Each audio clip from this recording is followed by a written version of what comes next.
ആദർശിൻ്റെയും നയനയുടെയും മറ്റൊരു സ്റ്റോറിയിലേക്ക് എല്ലാ കൂട്ടുകാർക്കും സ്വാഗതം. അങ്ങനെ അനാമിക അനന്തപുരിയിലെ വലിയൊരു കോലിളക്കം തന്നെ സൃഷ്ടിച്ചിട്ടുണ്ട്. ആദർശം നയനയൊക്കെ ആണെങ്കിലും അമ്പലത്തിൽ പോയി വരുന്ന വഴിക്ക് നന്ദുവിനെ കാണാനായിട്ട് നന്ദാവനത്തിലേക്ക് കയറുന്നുണ്ട്. ആ സമയത്ത് കനകയും ഗോവിന്ദനും ആദർശിനെയും നയനയൊക്കെ വിളിച്ചിരുത്തി ഇനി ഫുഡൊക്കെ കഴിച്ചിട്ട് പോയാൽ മതി എന്നൊക്കെ പറഞ്ഞ് ഫുഡൊക്കെ റെഡിയാക്കുന്നുണ്ട്. ഗോവിന്ദനും കനകയൊക്കെ കൂടെ നനിയുടെ കാര്യങ്ങളൊക്കെ ചോദിക്കുന്നുണ്ട്. അന്നേരം ആദർശനാണെങ്കിലും നല്ല വിഷമമൊക്കെ ആവുന്നുണ്ട് കേട്ടോ. കഴിഞ്ഞ ദിവസം സംഭവിച്ച കാര്യങ്ങളൊക്കെ ഓർത്തിട്ട് കനയ്ക്കും ഗോവിന്ദനും നല്ല വിഷമമുണ്ട്. അനിയുടെ പോക്ക് എങ്ങോട്ടാന്നൊക്കെ അവരിങ്ങനെ ചോദിക്കുന്നുണ്ട്. അപ്പോഴേക്കും അതവനെ കുറ്റം പറഞ്ഞിട്ട് കാര്യമില്ല. അവൻ്റെ സമനില തെറ്റി നടക്കുകയാണ് അവനിപ്പോൾ. കാരണം അവനെ ഒട്ടും സ്നേഹിക്കാത്ത ഒരുത്തിയാണല്ലോ അനാമിക. അതുകൊണ്ടാണ് അവൻ ഇത്ര വിഷമം. അതുകൊണ്ടാണ് നന്ദുവിനെ ഇങ്ങനെ ശല്യം ചെയ്യുന്നതെന്നൊക്കെയുള്ള രീതിയിൽ ആദർശ് പറയുന്നുണ്ട്. അങ്ങനെ നയനയാണെങ്കിലും നന്ദുവിനെ കാണാനായിട്ട് കയറി പോകുന്നുണ്ട്. ഇപ്പോൾ ഗോവിന്ദൻ്റെയും കനകയുടെയും മനസ്സിലൊക്കെ ചെറിയൊരു ചാഞ്ചാട്ടമൊക്കെ ഉണ്ട് കേട്ടോ. അനിയെ ഇനി അവഗണിക്കേണ്ട, പ്രതീക്ഷയൊന്നും കൊടുക്കാതെ തന്നെ അവനുമായിട്ട് ഇടപഴകിക്കൊള്ളാനൊക്കെയാണ് നന്ദുവിനോട് ഇപ്പം ഗോവിന്ദനൊക്കെ പറയുന്നത്. പക്ഷേ നയന അതിനെ സപ്പോർട്ട് ചെയ്യുന്നില്ല.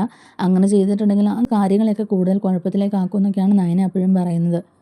ആ സമയത്ത് ആദർശനും അതുപോലെ തന്നെ കനയ്ക്കും ഗോവിന്ദനും ഒക്കെ നയനയെ എതിർത്ത് ഒരേ അഭിപ്രായമാണ് അവർ പറയുന്നത്. പിന്നെ ആദർശ് ഗോവിന്ദനോട് കഴിഞ്ഞ ദിവസം നടന്ന സംഭവങ്ങളൊക്കെ പറയുന്നുമുണ്ട്. ആൽത്തറയിൽ വെച്ച് അങ്ങനൊരു സീൻ അവിടെ നടന്നത് വീഡിയോ ആയിട്ട് ആരും എടുത്ത് അനാമിക്ക് അയച്ചു കൊടുത്തെന്നും നന്ദു അനിയും പരസ്പരം മറന്ന് കെട്ടിപ്പിടിച്ച് നിൽക്കുന്ന വീഡിയോ ഒക്കെ കണ്ടതുകൊണ്ടാണ് പ്രശ്നങ്ങളൊക്കെ ഇത്രയും വഷളായെന്നൊക്കെയുള്ള രീതിയിലൊക്കെ നമ്മുടെ ആദർശ് പറയുന്നുണ്ട്. ഇത് കേൾക്കുമ്പോഴേക്കും ഗോവിന്ദനും കനയ്ക്കും ഒക്കെ ഷോക്കാവുന്നുണ്ട്. ഇത് കേൾക്കുമ്പോഴേക്കും സങ്കടം കൊണ്ട് കനകയാണെങ്കിലും ഇരുന്ന് കരയുന്നുണ്ട് കേട്ടോ. എന്നിട്ട് നയനയോട് ഇങ്ങനെ ചോദിക്കുന്നുണ്ട്, ഇനിയിപ്പോൾ എന്താ മോളെ ചെയ്യുക?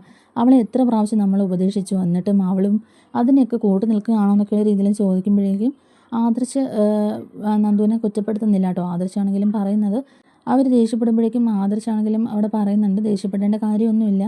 നന്ദുവിനെ ന്യായീകരിച്ച് തന്നെയാണ് ആദർശ് അവിടെ സംസാരിക്കുന്നത്. എന്നിട്ട് നന്ദുവിനോട് ചോദിക്കുമ്പോഴേക്കും നന്ദു ആണെങ്കിലും നടന്ന കാര്യങ്ങളൊക്കെ പറയുന്നുണ്ട്. സംസാരിച്ചുകൊണ്ടിരിക്കുന്നതിനിടയിൽ അവനാണ് എന്നെ ചേർത്ത് നിർത്തിയത്. പെട്ടെന്ന് തന്നെ ഞാൻ അവനെ തള്ളി മാറ്റുകയും ചെയ്തു. ഇങ്ങനൊരു ബന്ധം നമ്മൾ തമ്മിൽ തുടരാൻ പാടില്ലെന്നും ഇതൊക്കെ ആരെങ്കിലും കണ്ടിട്ടുണ്ടെങ്കിൽ പ്രശ്നങ്ങളൊക്കെ കൂടുതൽ വഷളാകും എന്നൊക്കെയുള്ള രീതിയിൽ ഞാൻ അവനോട് സംസാരിച്ചു.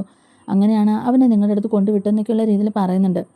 മനസ്സമാധാനം കിട്ടാതെ അവൻ വീട് വിട്ട് ഇറങ്ങിപ്പോയപ്പോഴേക്കും പെട്ടെന്ന് അവൻ എന്നെ കണ്ടപ്പം അവൻ അറിയാതെ ചെയ്തു പോയതാ എന്നൊക്കെയുള്ള രീതിയിൽ നന്ദു ആണെങ്കിലും പറയുന്നുണ്ട്. ആദർശാണെങ്കിലും അതിന് കുഴപ്പമൊന്നുമില്ല മോളെ, മോളുടെ മാനസികാവസ്ഥയും ഞങ്ങൾക്ക് മനസ്സിലാകും എന്നൊക്കെ പറഞ്ഞിട്ട് നന്ദുവിനെ ആണെങ്കിലും ആശ്വസിപ്പിക്കുന്നുണ്ട്. ഇതൊക്കെ കേട്ടിട്ട് കനകയാണെങ്കിലും പറയുന്നുണ്ട്, ഇനിയിപ്പോൾ എന്ത് ചെയ്യും ഗോവിന്ദേട്ടാ? ആ ജോത്സ്യം പറഞ്ഞതുപോലെ തന്നെ കാര്യങ്ങളൊക്കെ നടക്കുമോ എന്നിങ്ങനെ ചോദിക്കുമ്പോഴേക്കും ആദർശ് ചോദിക്കുന്നുണ്ട്, ജോത്സ്യൻ എന്താ അമ്മേ പറഞ്ഞെന്ന്. അന്നേരത്തേക്ക് ജോത്സ്യം പറഞ്ഞ കാര്യങ്ങളൊക്കെ കനക പറയുന്നുണ്ട്. ആദർശ് ചോദിക്കുന്നുണ്ട്, ആഹാ അതിൻ്റെ ഇടയ്ക്ക് ഇങ്ങനെയുള്ള കാര്യങ്ങളും നടന്നായിരുന്നോ? എന്നിട്ട് ആ ജോത്സ്യൻ എന്താ പറഞ്ഞെന്ന് ചോദിച്ചപ്പോൾ പറയുന്നുണ്ട്, അവൾ സ്നേഹിച്ച ആ പയ്യനെ തന്നെ കല്യാണം കഴിക്കുമെന്നാണ് പറഞ്ഞതെന്ന് പറയുകയാണ് കേട്ടോ. അതോടെ കേൾക്കുമ്പോഴേക്കും ആദർശനാണെങ്കിലും വലിയ അത്ഭുതമൊന്നും തോന്നുന്നില്ല. ഇത് കേൾക്കുമ്പോഴേക്കും ആദർശാണെങ്കിലും പറയുന്നുണ്ട്, അനാമിയെ പോലെ ഒരു പെണ്ണായിരുന്നില്ല നമ്മുടെ വീട്ടിലേക്ക് വരേണ്ടിയിരുന്നത്. ഞാൻ കണ്ടതിൽ വെച്ച് ഏറ്റവും മോശ സ്വഭാവമുള്ള പെണ്ണാണ് അനാമിക. അനിയോട് പോലും വളരെ മോശമായിട്ടാണ് പെരുമാറുന്നത്. ഇന്നലെ ഇങ്ങനൊരു സംഭവം നടന്നതിൻ്റെ പേരിൽ അവനോട് എന്ത് മോശമായിട്ടാണ് അനാമിക പെരുമാറിയെന്നറിയാവോ? അതും എല്ലാവരുടെ മുമ്പിൽ വെച്ച് ബെൽറ്റ് എടുത്തിട്ടാണ് അവനെ അടിച്ചത്. അതുകൊണ്ട് ആദർശാണെങ്കിലും ഇവരുടെ കാര്യത്തിൽ അവർ തീരുമാനമൊക്കെ എടുക്കാൻ ശ്രമിക്കുകയാണ്. ആ കാര്യങ്ങളെക്കുറിച്ച് കനകയോടും ഗോവിന്ദനോടും പറയുന്നുമുണ്ട്. അബിയെ പോലെ അല്ല അനിയും ഞാനും മുത്തശ്ശനെ കണ്ടിട്ടാണ് പഠിച്ചിരിക്കുന്നത്. മുത്തശ്ശൻ്റെ അതേ പാതയിലൂടെ പോകുന്നവരാണ് ഞങ്ങൾ. അബിയുടെ കാര്യം പക്ഷെ അങ്ങനെയല്ല. അനിയുടെ മനസ്സിൽ കളങ്കമില്ല. അതുകൊണ്ടാണ് അവൻ നന്ദുവിനെ ആത്മാർത്ഥമായി സ്നേഹിച്ചത്. ഇന്ന് വരെ അവൻ്റെ ജീവിതത്തിൽ അവന് വേറൊരു പെണ്ണിനോട് സ്നേഹം തോന്നിയിട്ടില്ല.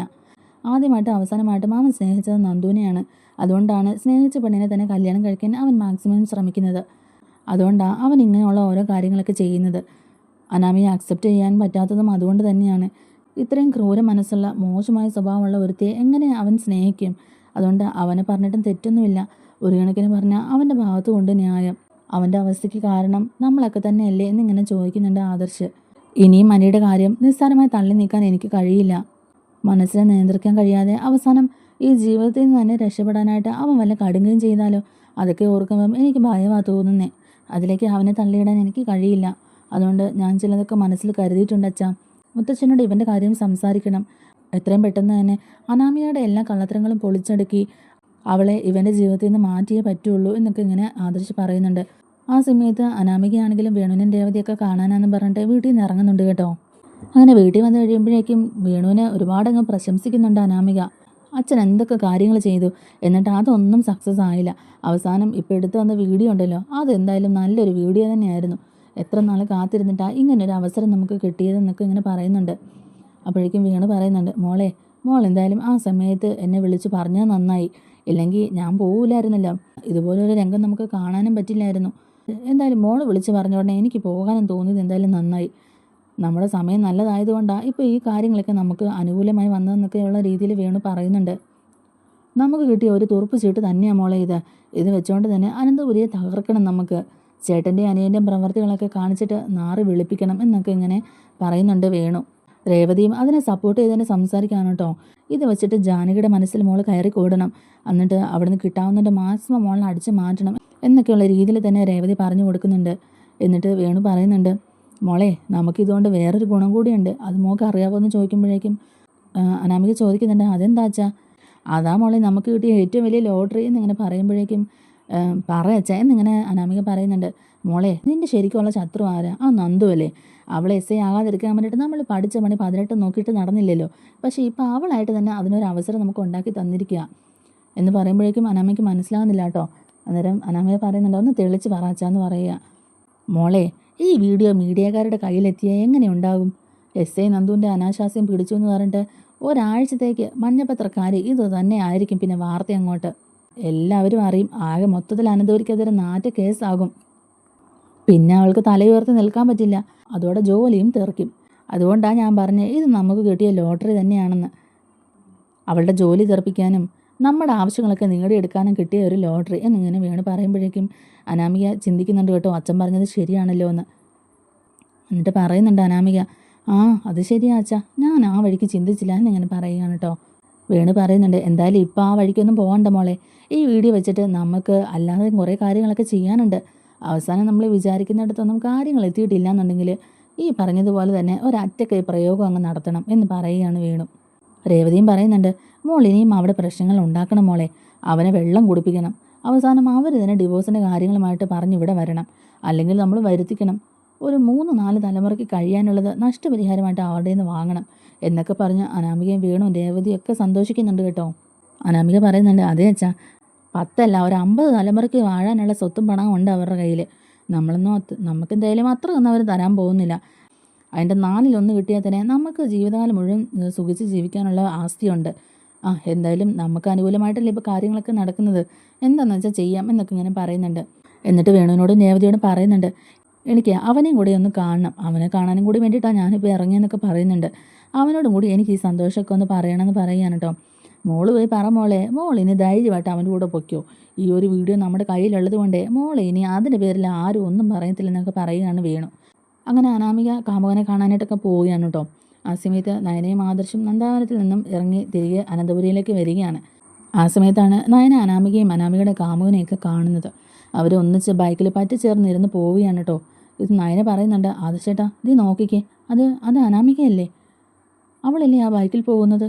അവളുടെ കൂടെ ആരാ ഉള്ളത് എന്നൊക്കെ ഇങ്ങനെ ചോദിക്കുമ്പോഴേക്കും ആദർശ് പറയുന്നുണ്ട്, അത് പിന്നെ അവളുടെ കാമുകനായിരിക്കും, അല്ലാതെ പിന്നെ ആരാ? ഇത് ഇന്നോ ഇന്നലെ തുടങ്ങിയ സംഭവമൊന്നും അല്ലല്ലോ. അവൾക്ക് കാമുകന്മാരുള്ളതും അന്യപയ്യന്മാരുടെ കൂടെ ചുറ്റിക്കറങ്ങുന്നതൊക്കെ ഇപ്പം നമുക്ക് അറിയാവുന്ന കാര്യമല്ലേ എന്നിങ്ങനെ പറയുന്നുണ്ട്. അത് അനാമിക തന്നെയാണ് എന്നിങ്ങനെ ആദർശ് തീർത്ത് പറയുന്നുണ്ട്. നയന ഉടനെ അത് ഫോട്ടോ ഒക്കെ എടുക്കുന്നുണ്ട് കേട്ടോ. അപ്പോൾ ആദർശാണെങ്കിലും ചോദിക്കുന്നുണ്ട്, എന്തിനാ നയന നീ ഇപ്പോൾ ഫോട്ടോ എടുക്കുന്നത്? എടുത്തിട്ടും കാര്യമൊന്നുമില്ലല്ലോ. ഈ ഫോട്ടോയുടെ ബലത്തിൽ നമ്മൾ എന്തെങ്കിലും പറയാൻ പോയിട്ടുണ്ടെങ്കിൽ അനിയുടെയും നന്ദുവിൻ്റെയും ആ വീഡിയോയുമായിട്ട് അവർ വരും. ഇവിടെ ഇപ്പോൾ ആരെയും കുറ്റപ്പെടുത്താൻ പറ്റാത്തൊരവസ്ഥയിലല്ലേ നമ്മളിപ്പോൾ ഉള്ളത്. അതുകൊണ്ട് നമ്മളിപ്പോൾ അത് കണ്ടില്ല കേട്ടില്ല എന്ന് വെച്ച് പോകാനേ പറ്റത്തുള്ളൂ.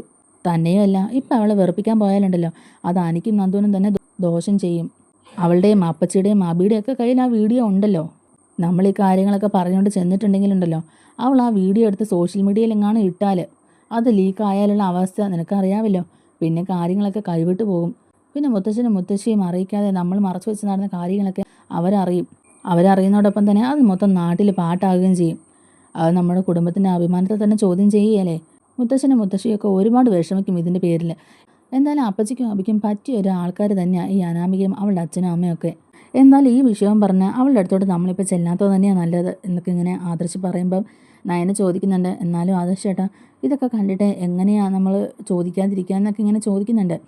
അപ്പോൾ ആദർശ് പറയുന്നുണ്ട്, അനാമികയും അവളുടെ അച്ഛനും അമ്മയൊക്കെ ഒന്നും ചെയ്യാൻ മടിയില്ലാത്തവരാ. അവരുടെ കാര്യങ്ങളൊക്കെ നേടിയെടുക്കാൻ വേണ്ടിയിട്ട് അവരെന്തും ചെയ്യും. ഇതിനൊക്കെ പുറമെ ഇത് നമ്മുടെ നന്ദുവിനെയും ബാധിക്കും. അവസാനം ഈ വാർത്ത മഞ്ഞപ്പത്രക്കാർ ഏറ്റെടുത്താലുള്ള അവസ്ഥ നിനക്കറിയാമല്ലോ. അവരിത് ഏത് രീതിയിൽ വേണേലും വളച്ചൊടിക്കും. പിന്നെ എന്തൊക്കെയാണ് എഴുതി കൂട്ടുന്നതെന്ന് പോലും നമുക്കറിയില്ല. അവരുടെ വായിൽ തോന്നിയതൊക്കെ അവർ എഴുതി കൂട്ടും. അതിനൊക്കെ അവസാനം നമ്മൾ തന്നെ ഉത്തരം പറയേണ്ടി വരും. പിന്നെ അവളുടെ ജോലിയെയും ഭാവിയും ഒക്കെ ബാധിക്കും. ജോലി വരെ ചിലപ്പം പോയേക്കാം എന്നൊക്കെ ഇങ്ങനെ ആദർശ് പറയുമ്പം നയന ആകെ വിഷമിച്ചിരിക്കുകയാണ് കേട്ടോ.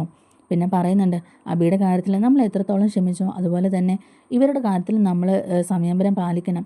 അല്ലെങ്കിലുണ്ടല്ലോ നഷ്ടങ്ങൾ നമ്മൾ പ്രതീക്ഷിക്കുന്നതിലപ്പുറമായിരിക്കും.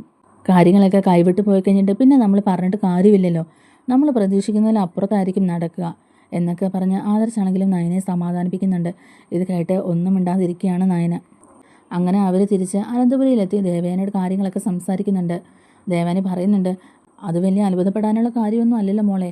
ഞാനും ഈ വീട്ടിലെ പലരും ആ കാഴ്ചകളൊക്കെ കണ്ടതല്ലേ. പക്ഷേ എന്ത് ചെയ്യാനാ, അച്ഛനും അമ്മയും ഈ കാര്യങ്ങളൊന്നും അറിയിക്കാൻ പറ്റില്ലല്ലോ. അനാമിയെ പുറത്താക്കണം എന്ന് പറഞ്ഞാൽ അതിന് അവർ സമ്മതിക്കുമോ എന്നൊക്കെ ഇങ്ങനെ ദേവേന ചോദിക്കുന്നുണ്ട്. ആദർശ് പറയുന്നുണ്ട്, ഞാൻ ഇവരുടെ കാര്യത്തിൽ കുറച്ച് തീരുമാനമൊക്കെ എടുത്തിട്ടുണ്ട് അമ്മേ. ഇനി എന്തായാലും ഇങ്ങനെ വിട്ടാൽ പറ്റില്ല. ദേവാനി പറയുന്നുണ്ട്, അതേ മോനെ, എനിക്ക് നിന്നെപ്പോലെ തന്നെ ആനിയും. ഒരു പേ പിടിച്ച പട്ടിയെ പോലെയാ അവൾ ഇന്നലെ ആനിയെ തല്ലിയത്. അവൻ്റെ കയ്യിലും ദേഹത്തും ഒക്കെ അവൾ അടിച്ച പാട് ചുമന്ന് കിടക്കുന്നുണ്ട്. അത് കണ്ടിട്ട് എനിക്ക് സഹിക്കുന്നില്ല മോനെ. അവൻ എത്രയൊക്കെ തെറ്റ് ചെയ്തെന്ന് പറഞ്ഞാലും ഒരു ഭാര്യയുടെ സ്ഥാനത്ത് നിന്ന് അവൾ ഇങ്ങനെയൊക്കെ ചെയ്യാൻ പാടുണ്ടോ? നിങ്ങൾ തമ്മിൽ എത്രയോ നാൾ വഴക്കുമൊക്കെ ആയിട്ട് കഴിഞ്ഞു. നിങ്ങളുടെ ഭാഗത്തുനിന്ന് ഇങ്ങനെയുള്ള തെറ്റുകളൊക്കെ സംഭവിച്ചിട്ടുണ്ടോ? ഇല്ല. അതുകൊണ്ട് അനിയുടെ കാര്യത്തിൽ എനിക്ക് നല്ല വിഷമമുണ്ട് മോനെ എന്നിങ്ങനെ ദേവാനി പറയുന്നുണ്ട്. അവൻ്റെ ജീവിതം എന്താ ഇങ്ങനെ ആയി പോയതെന്ന് ഓർത്ത് ഞാൻ ഒരുപാട് ദുഃഖിക്കുന്നുണ്ട്. പാവം എൻ്റെ മോൻ. ആ താടകയെ ഒരുപാട് സഹിക്കുന്നുണ്ട് അവൻ. അവനെ ഇനിയും ഇങ്ങനെ വിഷമിപ്പിക്കാൻ ഞാൻ സമ്മതിക്കില്ല മോളെ. അവളെ എത്രയും പെട്ടെന്ന് തന്നെ നമ്മുടെ തറവാട്ടിൽ നിന്ന് അടിച്ചിറക്കണം. ഇങ്ങനെയുള്ള ഒരുത്തി നമ്മുടെ കുടുംബത്തിൽ വേണ്ട. അച്ഛനോട് ഈ കാര്യങ്ങളൊക്കെ നീ തന്നെ പറയണം മോനെ എന്നൊക്കെ ഇങ്ങനെ ആദർശനോട് പറയുന്നുണ്ട്. നീ പറഞ്ഞ അച്ഛൻ കേൾക്കും എന്നൊക്കെ ഇങ്ങനെ ദേവാനി പറയുന്നുണ്ട് കേട്ടോ. ആദർശ് പറയുന്നുണ്ട്, പറയാമേ. എന്തായാലും ഈ ഓണത്തിന് തിരക്കൊക്കെ ഒന്ന് കഴിയട്ടെ. അവൻ്റെ ജീവിതം നശിപ്പിക്കാൻ ഞാൻ ഇനി കൂട്ടു നിൽക്കില്ല. അനിയുടെ ജീവിതത്തിലേക്ക് ഇങ്ങനെ ഒരുത്ത് വരാനേ പാടില്ലായിരുന്നു. അന്ന് ആരൊക്കെ എതിർത്തിരുന്നെങ്കിലും അവർ തമ്മിലുള്ള വിവാഹം നടന്നിരുന്നെങ്കിൽ ഇന്ന് നമ്മുടെ കുടുംബത്തിലെ സമാധാനം കണ്ടേനെ. ആർക്കും ഒരു പ്രശ്നം ഉണ്ടാവില്ലായിരുന്നു. എങ്കിൽ അനിയുടെ ജീവിതത്തിലും ഇങ്ങനെയുള്ള അനുഭവങ്ങളൊന്നും ഉണ്ടാവില്ലായിരുന്നു. ഇന്ന് ഞങ്ങൾ ജീവിക്കുന്ന പോലെ തന്നെ അവരും സന്തോഷത്തോടെ ജീവിച്ചേനെ എന്നൊക്കെ ഇങ്ങനെ ആദർശ് പറയുന്നുണ്ട്. എന്തായാലും അവരുടെ കാര്യത്തിൽ ഞാൻ കുറച്ച് തീരുമാനങ്ങളൊക്കെ എടുക്കുന്നുണ്ട്. ഇനി ആരും അനാമികയെ ഇവിടെ പിടിച്ചു നിർത്താൻ ശ്രമിക്കുകയൊന്നും വേണ്ട എന്നൊക്കെ പറഞ്ഞിട്ട് ദേഷ്യപ്പെട്ട് തന്നെ ആദർശ് അവിടെ നിന്ന് പോകുന്നുണ്ട്. അനിയൻ നന്ദുവിനെയും ഒന്നിപ്പിക്കാൻ ആദർശ് തന്നെ മുൻകൈ എടുക്കുമെന്നാണ് തോന്നുന്നത്. എന്തായാലും നമ്മുടെ ഈ വീഡിയോ ഇഷ്ടമായിട്ടുണ്ടെങ്കിൽ ഒന്ന് ലൈക്ക് ചെയ്യണേ. അതുപോലെ തന്നെ ചാനലിലൂടെ ഒന്ന് സബ്സ്ക്രൈബ് ചെയ്ത് സപ്പോർട്ട്